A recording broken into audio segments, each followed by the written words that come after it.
Memory gaps is something that has been coming up in the client work.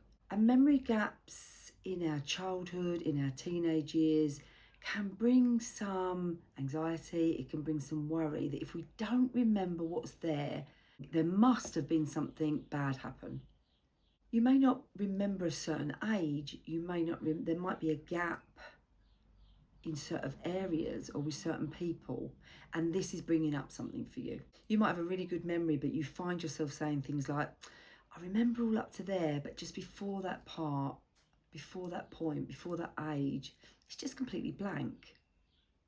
And I've found and I've observed that this can feel unsettling. This can make us start wondering, what if I can't remember? What is it that's there lurking that I just can't remember? So why are our early memories often fuzzy? I just want to say to start off with that this is really normal. It's normal to have just a few really clear memories before the age of 7. Our brains are still developing in those early years, and the part of the brain that stores the autobiographical memories isn't fully formed yet. So if you can't remember being 3, being 5, that is not a sign that that means that there was something wrong there. But memory gaps can often extend from that. They can often extend to the age of 9, the age of 10, or even beyond that. And that could have, possibly, emotional reasons behind that. When a child experiences something that is overwhelming, it may be confusing, it may be painful, it doesn't necessarily have to have the label of a trauma to still allow the brain to not give us access to it. The mind can protect us by blocking the access to those memories. It could mean that there was emotional tension, separation, or some form of instability that the child that just didn't know how to process. It could be something like the parent is away a lot, or there's conflict in the home. They may feel unseen, they may feel unsafe, and this can lead the mind to just quietly store those experiences away. It's like a protective mechanism. The brain is just saying, you don't need to remember this now. Let's tuck this away because this is not important for you to remember at the moment. It might be just too much for that little one to hold. It's the same protective instinct and mechanism that we use as adults. When an experience happens to us, we choose to remember some parts of it and store some of those other parts away. So how can some of this show up later when we're adults, later when we're older? So when these early emotional experiences are blurred out, they can sometimes influence how we feel in relationships or in a certain situation. We might notice some patterns. We might notice patterns like being fiercely independent, being emotionally self-reliant. We might struggle with trust. We might struggle with closeness. We might feel triggered by feelings of rejection or inconsistency. We might realise that we're experiencing certain types of relationship dynamics without really knowing why. And what could be happening here is that our body remembers, but our mind isn't.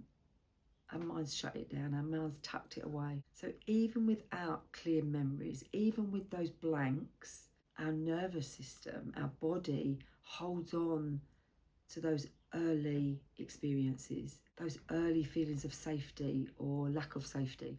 The good news is we can heal from this without having to remember. Sometimes there can be a tendency to want to force those memories out, to either avoid them or want to force them back out. And actually we haven't got to do that to be able to understand some of the reactions that we're having. Sometimes people don't want to come to counselling because they think that we're going to dig up every single little detail.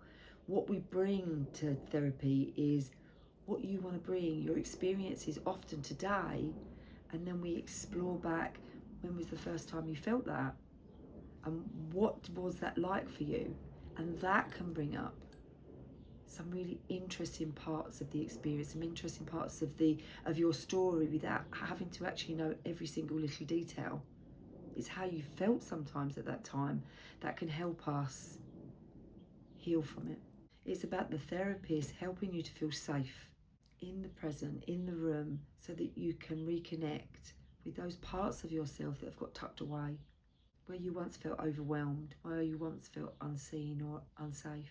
In sessions, I find it really helpful if someone's just sharing what's cropped up for you this week, what's been going on for you this week. There's no pressure in that, But what can happen from there is that we can start looking at how something this week, this month might have made you feel, how you may have responded, what you was trying to avoid, if you were trying to avoid anything. And we can slowly, at your pace, trace those patterns with compassion and with curiosity to just see where it goes, see how far you want to take it.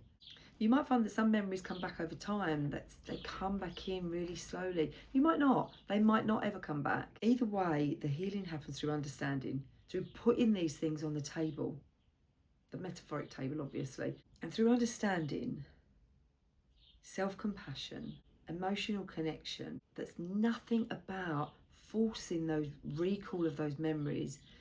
There can be changes. There can come something, this little glimmer of light that a client can follow, that you can follow. So if this sounds familiar to you, if you can relate to this, please know that you are not broken. This is something that I reassure clients with often, because they'll come with those words: I'm broken, I've failed, I've failed in relationships, I've all sorts of other things that they're telling themselves. You are not broken if you can't remember certain parts of your childhood. You are not strange, you are not weird, you are not odd, whatever other words you might be telling yourself. And you don't have to go searching for something scary. Your mind, your brain, it did something that it needed to do at the time to keep you safe. And now as an adult, you can start to build safety. You can start to build trust and connection with yourself and with others in ways that may not have been possible back then. And that can be a real healing journey. And if you are on your own healing journey, remember, you take it at whatever speed you like. You may not be in therapy. You might just be doing your own healing through journaling, through videos like this where you're learning things about yourself. It can go as fast or as slow as you need it to be. Go at your pace. And this is something I do in the counselling room. It's always at the client's pace.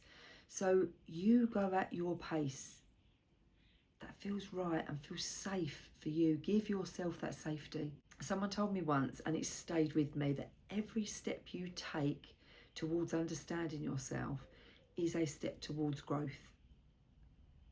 And I've really seen that play out in my own counselling journey, but also in that of my clients. So I hope this has given you something that you can take away from today. I want to thank you for watching and urge you to take gentle care of you as a person. And I wish you a great month, and I'll hopefully see you in the next video.